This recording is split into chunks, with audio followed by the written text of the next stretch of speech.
Hey guys, welcome to my channel. This is my husband, Sean. Hey guys. We're going to be making some freezer meals today, and so I recruited his help to help me do that. We're going to make 22 dinners and then about 30 breakfast sandwiches. So I'm just going to go ahead and try to take you along with me as best I can to show you how to put them together and things like that and what you need. I didn't come up with these recipes myself. They're from blogs that I found on Pinterest.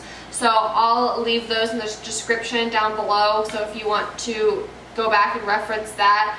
And you can always add stuff to it or take stuff away if you want. They're totally customizable to whatever you and your family wants. And I'm making smaller batches meals because it's just him and I. But if you have a big family, then you could do double and just use a bigger pan. But I'm going to go ahead and get started and show you how we're going to make these freezer meals. So the first meal we're going to do today is a teriyaki chicken, and this is a crock pot meal. And so I'm starting off with there's two chicken breasts in each of these bags, so 4 chicken breasts total. And they're boneless, skinless breasts. And they're in these Ziploc bags, and these are freezer bags. And make sure that you go ahead and spend the extra money and buy the freezer bags so that you don't have to worry about them getting frostbitten and having to throw them out after you've spent all this time and money to make them. Now I've got my computer sitting over here, so if that's something I'm looking over at, it's because I want to make sure that I tell you the right measurements and stuff. And this is not my recipe, it's someone else's, and so it'll be in the description box below.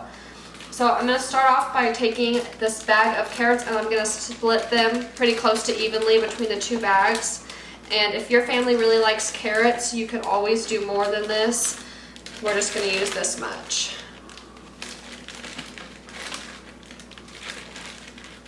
Okay. And those are just the baby carrots. Now this is one large red onion, and they're chopped up pretty big and chunky. And we've had this before. We've made this exact meal before, and they'll come out good like this. So I'm just going to split them evenly, pretty close to evenly between the 2 bags. Okay. Now the recipe calls for 2 garlic cloves in each bag. Our cloves were a little small, so we just chopped up some extra and just put them in here, and I'm just going to split them between the bags. And this is a 20-ounce jar of pineapple chunks, and you can buy the canned stuff. I bought this at Sam's Club. It was just a little bit cheaper. And we're going to pour the entire thing in the bag. Don't drain it or anything like that. The juices will make it really good. The first time we made this meal, we bought the Great Value brand because it was a little bit cheaper, and it came out really salty. It was still good. We still ate it, but it was definitely very salty. So if that's what you like, then that might be a good choice for you. But we wanted to try something different this time. So this is, I'm not even going to try to say the name of this brand because I'll butcher it, but this is what the bottle looks like. And it's got little sesame seeds in it, so make sure you shake it up before you measure it out. And this is half a cup per bag. So I'm just going to go ahead and measure out half a cup. And I made this mistake the first time I made this meal. I only looked at the recipe and not the directions, and I didn't buy enough teriyaki sauce because whenever you go to cook these, you're going to add an additional 1/4 cup. So make sure if there's not an extra half a cup in this jar, depending on what size the bottle is that you buy an extra bottle so you'll have enough to add it when you cook it. Now these are just going to get sealed up really tight. I'm going to get all the extra air out, and then whenever you're ready to cook them, they'll just go in the crock pot for 4 hours on high or 4 hours on high and 8 hours on low, and then they'll be ready to go. So now I'm going to go ahead and show you how I'm going to make some breakfast biscuits for my husband to take to work. He usually is running short on time before work and is hungry and hasn't eaten. So these are really good to pull out of the freezer, and you can throw them in the microwave and go. So I wanted to show you the beginning parts so that you knew how I kind of put it all together. On this baking sheet, I've got frozen biscuits, and I wanted to show you. I bought these at Sam's Club. I'm not sure if they sell something similar to Walmart, but I would think they would. But you can also make them from scratch. I just didn't want to spend that much time doing it, but that would definitely be a cheaper option probably. Or you could buy the refrigerated kind from the can. But this is what this is. And so I've got 24 of these on a greased baking sheet. And I'm going to go ahead and bake those. Over here, I'm going to have to do 2 of these once this one is done cooking. But these are 12 eggs in a muffin tin, and I greased them and then cracked them in And then I just took a fork and kind of broke the yolk up by doing this.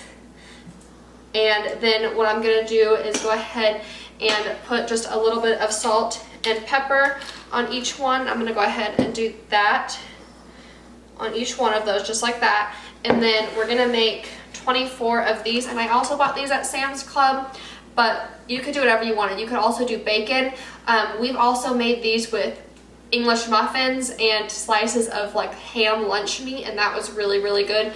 So now I've got everything ready for the breakfast sandwiches. I'm gonna start by just taking one of these biscuits that we baked and opening it up. And I'm gonna take a butter knife and just kind of scrape along to make sure it doesn't stick. And we do spray these before doing it. And then I'm gonna go ahead and just pull it out and put it on the biscuit. And these, it can be hard to tell when they're done. Just kind of touch the middle, and if they're kind of a little firm, then they're all the way cooked. Next, I'm gonna take one of these sausages and just put it on top of the egg. And then I'm gonna take one of these slices of American cheese. And these are just the slices that you buy with all the other sandwich cheeses. And then we just cut them into quarters, but you could use whatever kind of cheese you guys like. And then I'm just gonna go ahead and cover it, and that's how you put it together. Last time we made these, we wrapped them in saran wrap and put them in the freezer, but this time we're gonna try taking a quart-size freezer bag and putting 2 in there and then freezing it like that. So you can just pull them out really easily. There'll already be 2 and doesn't have to mess with unwrapping them and all that stuff. To warm these up, you'll put them in your microwave, wrapped in a paper towel. Take them out of the bag and wrap them in a paper towel and put them in the microwave for maybe you could start with 30 seconds on each side and flip it over and just kind of see what works for your microwave. Okay guys, so here I'm starting the beef for the taco casseroles. So I've got 2 pounds of beef, and then right here I have 2 onions, a teaspoon of pepper, and 2 teaspoons of minced garlic. And I'm gonna go ahead and put that in here and then get this all browned. So in this bowl, I've got the meat mixture that I showed you us making, and I just went ahead and browned it until there was no pink left. And now to that, I'm gonna add 2 cans of kidney beans. And like I said in the beginning, these meals are completely customizable. So if you don't like kidney beans, but you like black beans, or you even like refried beans, you can use that instead. And I did drain these and rinse them prior to putting them in. And then I've got 2 cans of cream of chicken soup that I'm gonna put in here. And this will make 4 of the, I've got a puppy in here, so if you hear him, that's what it is. This will make 4 around 8 by 8 pans. And so, and I'm doubling the, I'm doubling the recipe that is on the website. So if you wanted to only make 2, or if you were making 2 big ones, you could double it. It's okay. Anyone want a puppy? Then I added 2 cans of cream of mushroom, and then I'm adding 2 cans of original Rotel. If you want it to be a little bit more mild, then not as spicy, the mild is the less spicy one. And I don't drain these or anything, just all the liquid and everything. Okay, so I went ahead and mixed all of my canned goods in here, and I also have 4 cups of just regular mild cheddar cheese, shredded, and I've also got some 6-inch flour tortillas over here. And so I'm gonna go ahead and show you how you combine it in the pan. I went ahead and greased this, and I'm only gonna show you how to make 1, but this will actually make 4 pans this size. So I'm gonna go ahead and just start off by putting a flour tortilla in the bottom. The first time I made this, I wanted to make sure they were all fitting in all the corners and stuff, and after I did it, I kind of found out that it all just kind of cooks together, so it's not as big of a deal as I originally thought it was. So now that I've done that, I'm gonna go ahead and take some of this meat mixture and put it on top. And this isn't an exact science as far as putting it together, just kind of whatever looks the right amount. You want to make sure that you won't run out while you're making them. And so I just put a little layer over that flour tortilla. And then I'm gonna go ahead and take some cheese and sprinkle that on the top. I'm gonna take another flour tortilla and put it on top. And then I'm just gonna repeat that again. And you can also, when you make these, you can use disposable. I know a lot of people do that. It just kind of depends on what why you're making freezer meals and stuff. If it's just because you don't want to cook but you don't mind doing the dishes, then you can use something reusable. But if you just had a baby and you just don't want to do the dishes or anything, then you can buy the foil ones and use those, and that would work great. I'm just gonna put a little bit more meat, and again, it's up to you on how many layers you want to do of everything. So, and if you don't like something, then just leave it out. And the cream of chicken and cream of mushroom soup that's in here doesn't really taste like you would think it would. It all comes out really good. It's almost just kind of beefs it up a little bit. And I'm gonna put some extra cheese on the top. And I like a lot of cheese, so you might not want as much as I do. And now whenever you go to make this, you can freeze it for up to 2 months. And then whenever you know you're gonna eat it the next day, go ahead and pull it out of the freezer and stick it in your fridge overnight. And that way it'll be ready the next day whenever you're doing it. So one of the dinners I'm making is frozen pizzas. And I went ahead and decided to make the dough from scratch. You can buy the crust and make it that way, but I just thought I wanted to make it. So I'm gonna be using my KitchenAid mixer, and I'm gonna start with 3 cups of hot water. You don't want it too hot, but you don't want it too cold. You want it to be able to activate the yeast. So here I've got 2 tablespoons of active dry yeast. I buy it in bulk, so I just measure it out, but you can also buy those little packets of it. I'm gonna add that into the water. And I'm also, for a sweetener, I am going to be using honey. And so here I've got half a cup of raw honey. And I'm just gonna add this all together, and then it's gonna sit 3 to 5 minutes until you see the yeast start to bubble and come to the top. And that's when you know that you're ready to go ahead and keep working with it. Alright, so as you can see, the yeast has really bubbled up, and I just wanted to go ahead and show you what you should be looking for. So now we're ready to go ahead and continue making the dough. So now I'm going to go ahead and finish adding things into this dough. I'm going to start by adding all the seasonings, and there's quite a bit. So in here I've got 4 teaspoons of salt, 4 tablespoons of Italian seasoning, and 2 tablespoons of garlic powder. I'm looking over here to make sure I tell you that the right stuff that's in here. So I'm going to go ahead and add that in. And then I am going to add in my olive oil, and this is 2/3 cup of olive oil in here. So I'm going to go ahead and measure that out.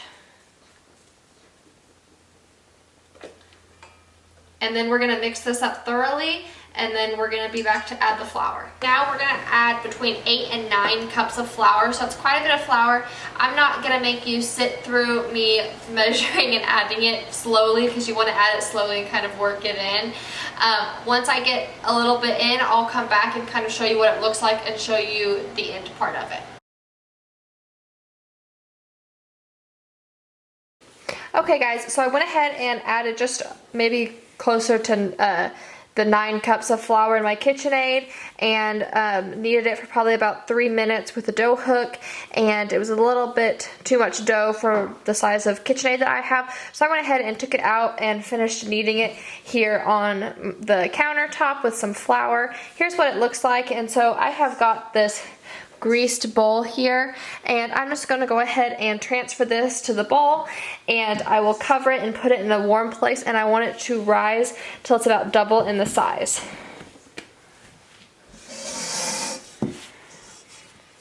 Alright, so while our pizza dough is rising, I'm going to go ahead and show you how we're going to make the sauce. So far in here, all I have is 1 cup of water. First, I'm going to start by adding 2 15-ounce cans of tomato sauce in here, so I'm going to do that.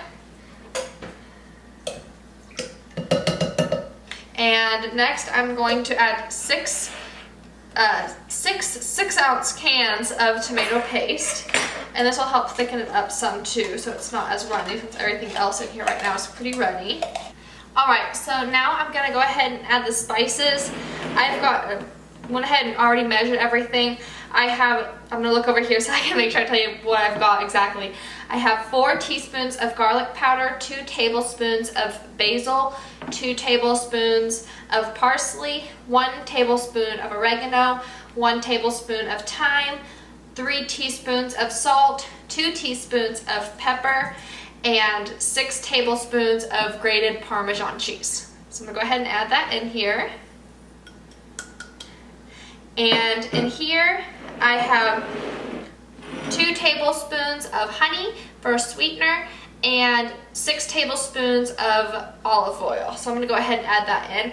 And you don't have to use honey as your sweetener. You can use a different kind of sweetener. I just really like to use honey. So I'm going to go ahead and mix this up and I'll show you what it looks like after I've got that done. Okay guys, I forgot to mention that this pizza sauce is actually going to cook for about 30 minutes or so, just simmering on the stove. So I just wanted to go ahead and show you that we're going to do that, so don't forget to do that as well. Alright guys, so we let this dough sit in this greased pan covered next to the oven for I'd say probably about an hour or so, and it has gotten beautiful and it's doubled in size. I'm going to try to show you. If I kind of push it down, it pushes back up, which means it is ready to go. And so this recipe says not to punch it down. It says to cut it into the amount of pizzas that you made. I doubled it, so it would be 4 pizzas. So I'm going to cut it into 4 parts, and then I'm going to go ahead and spray this pan with some just canola oil. And then I'm going to go ahead and roll it out, and I'm not fancy, I can't throw it up and catch it, sorry guys. So I just have a couple rolling pins that I'm going to use to roll it out on this pan and then kind of make the edges for this, keep the sauce in it. And the reason then we're going to pre-cook this, and this pre-cooks in the oven at 425 for 7 to 8 minutes, and then you'll put the sauce and your toppings on and then freeze it. And you can't just put it on and freeze it with the dough. It just wouldn't hold together, right? So you have to pre-cook the crust but not cook it all the way, put everything on and freeze it. So I'm going to go ahead and do that. Alright guys, so here's what it looks like. I'm going to pop this in the oven at 425 for 7 to 8 minutes, and I'll show you what it looks like when it comes out. So I forgot to mention that you'll want to poke the crust with a fork before you put it in the oven after you roll it out. So don't forget to do that so it doesn't bubble over. And this isn't all the way done. You can kind of touch the bottom, and it definitely is still a little doughy. It got a little crusty on the top, but that's okay. I like it that way. So I'm going to go ahead, well, I guess I'll tell you that once I took it out, I laid this foil down and kind of slid it off onto this foil so it'll make it easier to kind of move it around and wrap it up once it's all done. And so I went ahead and cooked the sauce, like I said, for about an hour. And it tastes really good. We went ahead and added some extra honey because we like it a little sweeter, so you can just taste and whatever is right for you. So, and we like a lot of sauce, and so we'll probably add some extra, but this is one of those things that you can only just add as much as what you and your family want. So now I've got some shredded mozzarella cheese here, and I'm going to start by putting some of that on.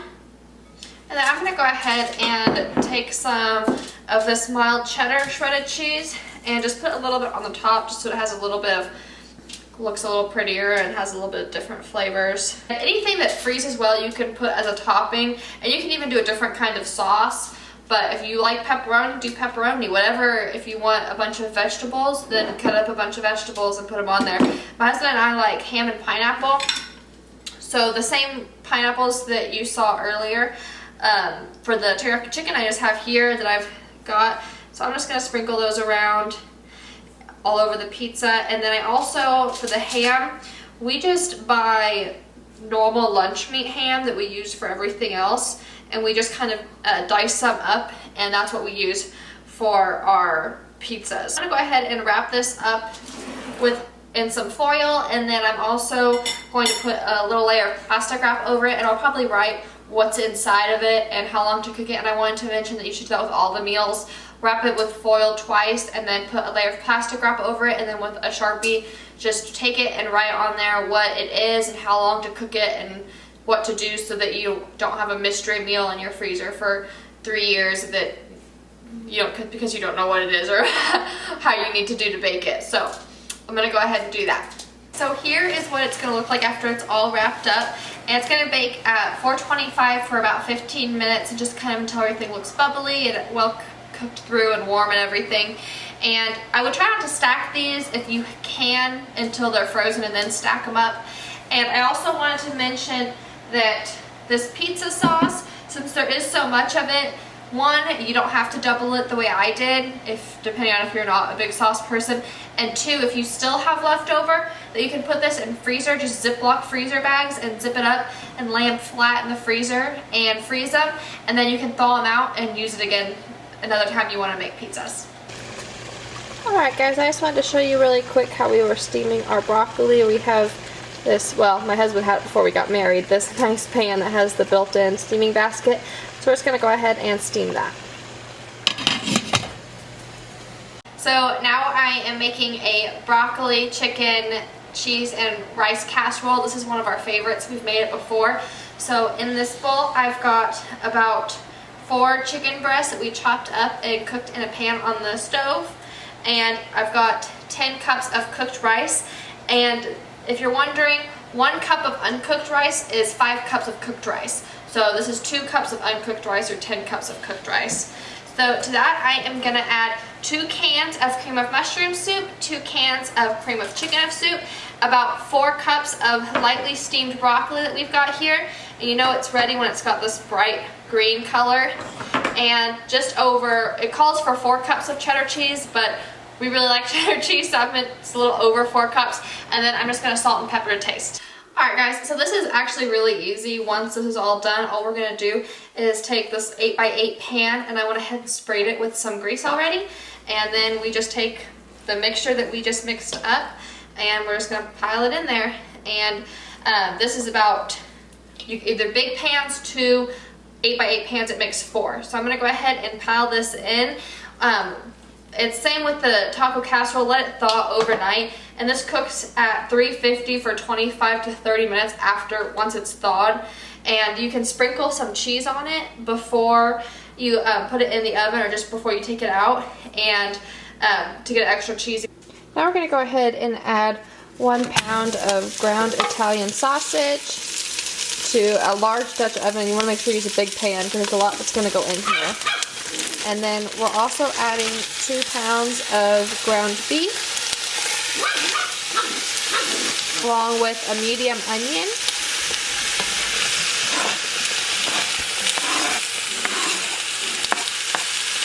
and then we're also going to add a half a teaspoon of garlic powder and 1 teaspoon of salt. And this is for the lasagna. We're going to go ahead and get this all browned up. Alright, so we've got all of the beef and Italian sausage browned, and we've drained off the excess fat. So now we're going to add in a teaspoon of Italian seasoning. And we're also, along with that, going to add in 1 15-ounce can of tomato sauce. And then the recipe calls for 2 24-ounce cans of marinara sauce. I shop at Sam's Club, so I have got a big 67-ounce bottle. So we're just going to guess about what 50 ounces is, because we know the bottle is 70 ounces. And then you're going to mix this all up and let it simmer for about 15 minutes and just bubble up a little bit. And then you're going to let it cool, and then we'll move on to the next step. Alright guys, so now we're going to mix up the ricotta cheese mixture for the lasagnas, and it's really simple. The recipe calls for 2 15-ounce containers of ricotta. I just bought 1 32-ounce, so it's 2 extra ounces. It won't hurt anything. So I'm going to go ahead and start by putting that in the bowl. Next is 1 cup of grated Parmesan cheese. So I'm just using the cheap Parmesan cheese. So I'm just putting that in there. And then 1 teaspoon of parsley flakes. So I'm going to put that in there, and then we're going to mix this all up. So now we're just going to put the lasagnas together. Here I've got that meat mixture that we cooked, and then we simmered it all with the sauce for about 15 minutes. And I think we ended up simmering it a little bit longer because we were putting other things together. But we went ahead and let it cool. As you can see, I'm able to touch the pan, so it's cooled for a little while, so it's not super hot. And the other thing I'm going to use is oven-ready lasagna noodles. You can buy lasagna noodles that you have to boil and everything, or you can buy no boil or oven-ready, and that's what I'm using, so you don't have to pre-cook them. And then I've got some mozzarella cheese here, just shredded mozzarella that we're going to use, and then of course that ricotta mixture we made. Alright, so we're going to start by taking a little bit of this sauce and just going to put it in the bottom and kind of rub it around until you kind of get the amount that you need in there. And of course I greased this pan before I did this, so that's important too, to make sure that you grease the pan. Now I'm gonna take some of these oven-ready lasagna noodles, and your pan might not be the right size, and that's not a big deal. You can just break them and then stick them in there, and then just use the pieces that you broke off on the other side, and then you can just kind of hold it, see where you need to break it, and then do that. So I might try to even put a little bit more in here. So that's how I'm going to do that. Next, we're going to put a little bit more sauce on. So here we have the sauce. Put a little bit more of that on. Kind of rub it around. This, out of the freezer meals that I've made in the past, and I've made a few of these I haven't made, but we've made this one in the past, and this one is without a doubt me and my husband's favorite meal. Now I'm going to put just some dollops of the ricotta on here, and there's no rhyme or reason to this. I just take a little tablespoon and just dollop it on till it looks right to me. So that looks pretty good. Now I'm going to go ahead and sprinkle some of this mozzarella on there.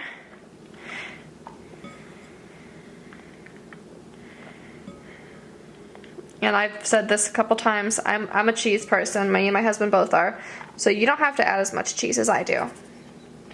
Now I'm going to go ahead and repeat those layers. So this is what I'm going to end up with, and I just put a little bit of sauce around the edges because I didn't want the lasagna to cook and not have anything to kind of get softened and end up crunchy on the side. So I just put a little bit of extra sauce, and that's how it's going to go. And then we're going to cover this, and just like all the other ones, you'll take it out and thaw it out early.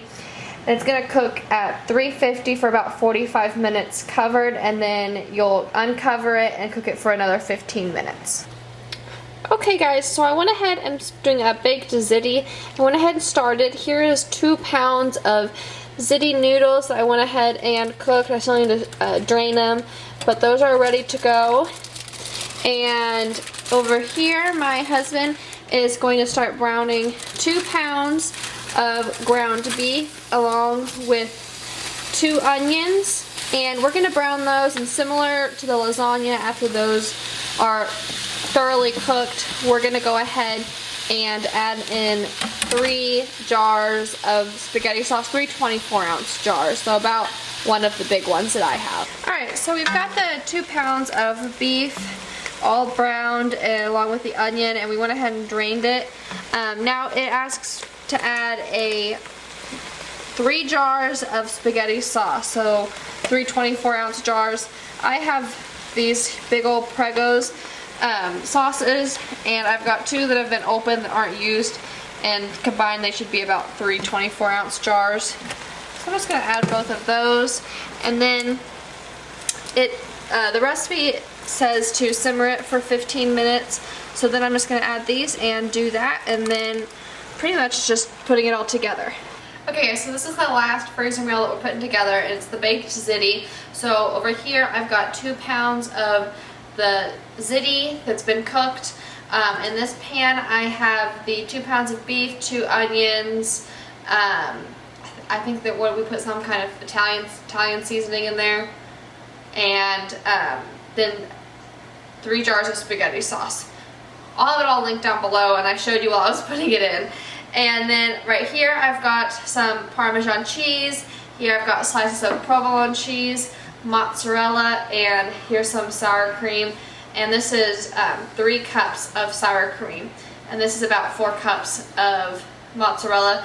This is, I should have bought 2 of these. I only bought 1, so this is 12 slices. But if you go and buy these, buy 2 of these. I didn't buy enough. So we ran out of reusable pans, but we have some of these, and so I'm going to use this.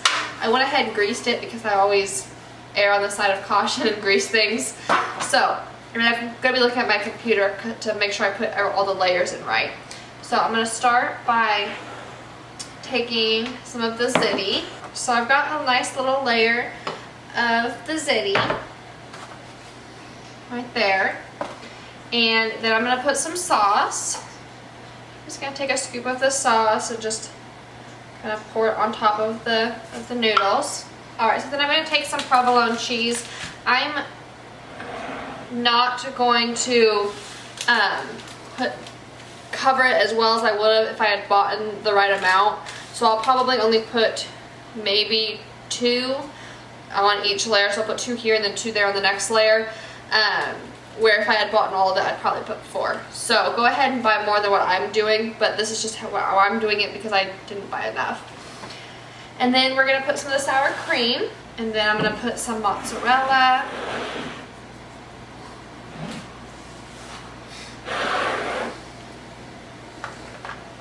I love cheese. I love Italian. I love carbs and cheese, and in case you guys can't tell by what I chose to make. And if you don't like any of these ideas and you think, I like the idea of doing a freezer meal, just not those freezer meals, go on Pinterest and just search freezer meals or crock pot meals or anything like that, and you'll find something similar to this that might be something more what you would want. So now I'm just going to go ahead and repeat that step. And then I'm also going to take some of this Parmesan that I got and take some of this and put it on the top. And this, in the recipe it says to do this, but you could honestly probably skip this because I know shredded Parmesan can sometimes be a little bit pricier than normal cheeses. I'm not sure if there's cheaper options or if I just always get the ones that are a little bit more, but you could probably even skip this. So that's probably good. That might even be a little too much. I was talking. So that looks really good to me. So that's the baked Ziti. So don't feel intimidated that you have to do these all in one day and they'll be overwhelming. We did just for the video and to get it all done, and he's off today and I don't work outside of the home, so we had time to do this. But if you have kids or work, just make one for dinner and make extra and freeze them. And if you guys have any questions, then go ahead and ask me down below. I will mention before I forget, this one you want to thaw just like the other ones, and then it's $3.50 for 30 minutes. And like I said, none of these recipes are my own. They're all from blogs that I found through Pinterest. So I'm going to leave all of the links for these recipes down below so you can go and see what they said and kind of check what their recipes are and things like that, or cook times or anything like that. But I'm really excited that we have all these meals made, and I hope that you're able to make them for whatever reason you're making them, whether it just be to simplify life or after church or after your kids' games where you don't have time to go ahead and do these. It's a lifesaver some nights. But I thank you guys so much for watching. Don't forget to like and subscribe, and also I did a grocery haul where I showed most of the things that I bought for all these freezer meals. So you can also go over and look at that, and I'll leave an eye in the sky so that you can go easily find that. I hope you guys all have a blessed day, and I'll talk to you later.